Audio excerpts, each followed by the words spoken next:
Hi guys, कैसे हैं आप सब। आज की इस वीडियो में हम बात करेंगे विनोद स्ट्रेटजी के बारे में। वीडियो को लास्ट तक देखना, थोड़ा लंबा है वीडियो, पर विनोद स्ट्रेटजी को पूरा एक्सप्लेन करने वाला हूँ इस वीडियो में मैं। पहले तो मैं बता दूँ, ये स्ट्रेटजी पेड स्ट्रेटजी है जो कि नासिर सर अपने वर्कशॉप में बताते हैं। वैसे मेरा बिल्कुल भी मन नहीं था इस वीडियो को बनाने का, लेकिन यार आप लोगों की काफ़ी डिमांड आई और काफ़ी कमेंट्स आई कि भाई विनोद स्ट्रेटजी को बताओ, तो मैं इसके ऊपर वीडियो लेकर आ रहा हूँ। तो फुल्ली क्रेडिट नासिर सर को जाता है, ठीक है। तो चलो शुरू करते हैं। उससे पहले मैं आपको बता दूं, मेरे चैनल को पहले तो सब्सक्राइब करो, क्योंकि बैंक निफ्टी के ऊपर ये कैसे अप्लाई होगी उसके ऊपर एक अनदर वीडियो आएगा, तो वो भी देखना ज़रूरी है, ठीक है। अभी तो मैं निफ्टी 50 के ऊपर बता रहा हूँ। एंड आप वीडियो को लाइक कर दो अभी के अभी, क्योंकि बहुत मेहनत लगाई इस स्ट्रेटजी को पता करने में और पूरी चीज़ों को समझने में, ठीक है। और अब एक आखिरी चीज़ की, टेलीग्राम को ज्वाइन कर लो, कब वीडियो आएगा उसका वहाँ पर अपडेट मिल जाएगा। एंड क्या क्या मेरे मार्केट को लेकर व्यूज़ हैं, क्या कुछ नई चीज़ है, क्या खबर आ रही है मार्केट में, ये सब मैं अपने टेलीग्राम पर शेयर करता रहता हूँ, तो जल्दी से जाकर ज्वाइन करो। तो चलो शुरू करते हैं, ठीक है। तो आपको क्या करना है, आपको आ जाना है NSE की वेबसाइट पर और ऑप्शन चेन खोलनी है, ठीक है। ये काम करना है आपको डेली शाम को 7:30 बजे के बाद, जब भी मार्केट ऑफ होता है। जैसे मार्केट खुला 9:30 बजे, 9:15 बजे एंड क्लोज हो गया 3:30 बजे, और तो फिर आपको उसी शाम के 7:30 बजे आना है। 7:30 बजे के बाद आना, पहले मत आना। ऐसा इसलिए क्योंकि जितना भी डेटा होता है, कलेक्ट होता है कि कितनी बाइंग हुई आज, कितनी सेलिंग हुई, ये सब कलेक्ट होके फाइनली वो अपडेट होता है, वो 7:30 बजे तक हो जाता है। तो आपको सारा खेल डेटा का ही है, वहाँ पर डेटा का यूज़ करते हुए हम इस स्ट्रेटजी को फॉलो करते हैं, ठीक। तो चलो आगे बताता हूँ। आपको क्या करना है, एक C एंड एक P जिसकी रेंज होनी चाहिए लगभग 150 रुपये से 200 रुपये के बीच, अगर जिसका भी प्राइस है वो सेलेक्ट करना है। और बेस्ट रेंज कौन सी होगी, 170 से 180 के बीच मिल जाए तो वो काफ़ी अच्छा रहेगा। और 190 के आसपास मिल रहा है तो कोई वही उठा लेना, ठीक है। 190 से ऊपर नहीं, 190 वाला, ठीक है। और ये ऑप्शन चैन निफ्टी 50 की होनी चाहिए, ये भी आपको ध्यान रखना है, ठीक। तो करंट वीक एक्सपायरी होनी चाहिए, ऐसा नहीं कि अगले वीक की एक्सपायरी के अकॉर्डिंग आप ये सब ट्राई कर रहे हो, ठीक है। तो आपको ये करना है। अब मैं एक सेलेक्ट कर लेता हूँ 150 से 200 के प्राइस के बीच वाला आपके सामने ही, ठीक है। लाइव करके दिखा रहा हूँ। देखो ये जो है, ये 17,350 का जो है, ये 150 एक, देखो इसका LTV जो चल रहा है 181 चल रहा है इस टाइम, ये देखो यहाँ पर। तो ये अंडरलाइन भी हो रखी है प्राइस के नीचे, ठीक है। तो आपको क्या करना है, इस प्राइस पर क्लिक करना है, तो आप एक नेक्स्ट पेज पर पहुंचोगे। उस पेज का बहुत मोस्ट इंपॉर्टेंट रोल है इसी स्ट्रेटजी में, तो सारा खेल उसी का है, तो ध्यान रखना। ये 17,350 का पुट ऑप्शन है जो कि 181 पर चल रहा है, और सामने देखो तो यहाँ पर 17,350 का ही कॉल ऑप्शन है जो कि 150 से 190 के बीच है। तो ये बेस्ट रहेगा, ये वाला 168 वाला, ठीक है। तो इसको लेते हुए मैं आपको समझाता हूँ, ठीक है। अब मैं नेक्स्ट पेज पर पहुंच जाऊंगा। मैंने जैसे बताया, आपको प्राइस पर क्लिक करना है। 168.55 जो है ये प्राइस है, और 181 जो है ये भी प्राइस है।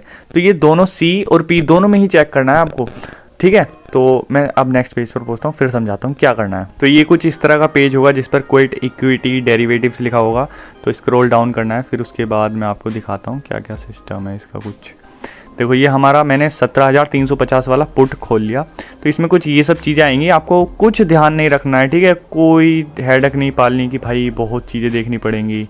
कुछ लोग तो ऑप्शन चैन देख के डर के भाग गए होंगे, उन्हें लगा होगा यार ऑप्शन चैन देखनी पड़ेगी।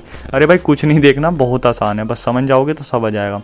तो इस ऑप्शन चैन का ये जो स्ट्राइक प्राइस हमने सेलेक्ट किया, इसमें ये लिखा हुआ है लास्ट प्राइस। हम इसे लास्ट ट्रेडेड प्राइस कहते हैं, जिस पर मार्केट लास्ट टाइम ट्रेड करा था, ठीक है। तो इसका काफ़ी इंपॉर्टेंट रोल है, ये ध्यान रखना। एंड एक क्लोज प्राइस है जो कि इसके साइड में प्रीवियस क्लोज है, उसके साइड में क्लोज प्राइस आपको दिख जाएगा, ठीक है। तो ये ध्यान रखना है। तो आपको क्या करना है, ये देखना है लास्ट प्राइस जो है हमारा, वो क्लोज प्राइस से ज़्यादा होना चाहिए। लास्ट प्राइस अगर ज़्यादा है और क्लोज प्राइस हमारा कम है, तो हम समझते हैं कि हमारा P चलेगा, यानी P चलेगा मतलब मार्केट बियरिश है। तो यहाँ पर तो उल्टा है, तो यानी C चलना चाहिए। देखते हैं तो C में क्या होता है, ठीक है। तो ये ध्यान रखना है। मैं फिर एक्सप्लेन कर देता हूँ आपको। लास्ट ट्रेडेड प्राइस, चलो लास्ट ट्रेडेड नहीं कह रहा, वैसे LTP कहते हैं इस चीज़ को, तो लास्ट ट्रेडेड नहीं कह रहा, मैं ये कह रहा हूँ लास्ट प्राइस देखना है। फिर देखना है हमारा क्लोज प्राइस, ठीक है। लास्ट प्राइस ज़्यादा होना चाहिए और क्लोज प्राइस कम होना चाहिए। तो दोनों ही CP में सिचुएशन बननी चाहिए वाली, जिधर साइड बनती है। जैसे पुट में ये सिचुएशन बन रही है कि जिस पुट का लास्ट प्राइस ज़्यादा है और क्लोज प्राइस कम है। जैसे लास्ट प्राइस हो गया 181 और यहाँ पर क्लोज प्राइस होता 178 के आसपास, 177। तो यहाँ पर हम पुट बाय कर लेते जो कम होता, जिसमें लास्ट प्राइस से क्लोज प्राइस कम होता लास्ट प्राइस से, तो हम पुट बाय कर लेते। ठीक है, अगर यही चीज़ कॉल में होती, चलो कॉल की तरफ लेके चलता हूँ आपको। देखो कॉल में आ गए हम, ये 17,350 का कॉल ऑप्शन है, तो इसका प्राइस देखो यहाँ पर 168 चल रहा है, लास्ट ट्रेडेड प्राइस जिसे हम लास्ट प्राइस कहते हैं। तो इससे देखो 160 यहाँ पर हमारा कहाँ गया क्लोज प्राइस, ठीक है, ये 173 है। ठीक है, यहाँ पर ये भी ज़्यादा है क्लोज प्राइस, लेकिन अगर ये कम होगा तो हम समझेंगे कि सी हमें बाय करना है और अगले दिन का मार्केट बुलिश होने वाला है। तो मैं समरी समझा देता हूँ, ठीक है, कुल मिला के क्या करना होता है और कैसे इस पर ट्रेड लेना है वो मैं आपको आगे बताऊँगा। पहले ये चीज़ आपको नोट करनी है। अगर हमने 17,350 का कॉल ऑप्शन देखा, इसमें हमारा लास्ट प्राइस 170 है और हमारा क्लोज प्राइस 168 है, तो ये 2 पॉइंट कम हुआ हमारा क्लोज प्राइस। ठीक है, यानी क्लोज प्राइस कम है लास्ट प्राइस से, तो हम सी बाय करेंगे। और अगर यही सिचुएशन सेम पी में बन रही है कि लास्ट प्राइस ज़्यादा है, क्लोज प्राइस कम है पी का, तो हम पी बाय करेंगे। और कुछ कंडीशंस मैं आपको लास्ट में बताऊंगा, आपके दिमाग में पक्का क्वेश्चन उठ रहे होंगे कि क्या क्या भाई दिक्कत है, ये वो, मैं वो सब क्लियर कर दूंगा। बस अभी ये ध्यान रखो, लास्ट प्राइस ज़्यादा होना चाहिए, क्लोज प्राइस कम होना चाहिए। जिस स्ट्राइक प्राइस में ये होगा, चाहे वो कॉल हो चाहे वो पुट हो, तो हम वही बाय करेंगे। ठीक, अगले दिन। अब कैसे कैसे बाय करना है उसके ऊपर बात करते हैं। आपको 9:20 पर आना है, मार्केट जब खुले तो 9:20 पर आकर आप उसे बाय कर लेना। ठीक, जो भी है, जो भी आपने मैंने बताया ना, लास्ट प्राइस से अगर हमारा क्लोज प्राइस जिसमें कम होगा, जैसे सी में कम हुआ, तो हम अगले दिन सुबह 9:20 पर सी बाय कर लेंगे और हमारा टारगेट होगा 30 पॉइंट्स का और स्टॉप लॉस होगा 25 पॉइंट के अराउंड। ठीक है, तो ये आपको ध्यान रखना है। अब कुछ मेन इंपॉर्टेंट कंडीशंस वो ध्यान रख लो। ठीक है, ज़रूरी नहीं है आप इस स्ट्राइक प्राइस को अगले दिन बाय करो, ये सब ज़रूरी नहीं है। बस आपको ये ध्यान रखना है, इसका यूज़ हम इसलिए कर रहे हैं, हमको डाटा देखना है अगले दिन के लिए क्या है। तो आप चाहे वो out of the money by कर लो, इन द मनी बाय कर लो। खैर इन द मनी बाय करोगे तो काफ़ी ज़्यादा प्रॉफिट होगा। तो अगले दिन नेकेड बाय करना है, आंख बंद करो, 920 पे बाय कर लो, जिस साइड भी आपका डेटा बता रहा है। ठीक, तो आप जैसे सी बताया, सी बाय करो और 30 पॉइंट्स के लिए वेट करो। और अब मैं आपको बताता हूँ क्या क्या कंडीशंस हैं। ठीक है, तो पहली कंडीशन है, जैसे सी हमारा, हमें पता चल गया कि अगले दिन सी वाला ट्रेंड है, यानी बुलिश ट्रेंड है, सी चलेगा। तो अगर उस दिन, जिस दिन हम सी सोच के बैठे हैं, तो उस दिन मार्केट खुल जाता है गैप अप, यानी सी जो चलना था गैप अप खुल गया, तो आप वहाँ पर उसे नहीं ट्रेड करेंगे। जबकि इसका उल्टा होता है, गैप डाउन हो जाता है मार्केट और फ्लैट ओपन होता है, या फिर तो फ्लैट में तो भाई ये करना ही है, एंड अगर गैप डाउन हो जाता है तो आपको ज़्यादा फ़ायदा होगा, क्योंकि और आपका फ़ायदा हो गया ना, मतलब नीचे खुल गया मार्केट, हमें तो सी बाय करना था, तो वो तेज़ी से मूव करेगा आप ऊपर की तरफ और ज़्यादा प्रॉफिट्स होने की चांस है। यही सेम सिचुएशन हमारी पी साइड है।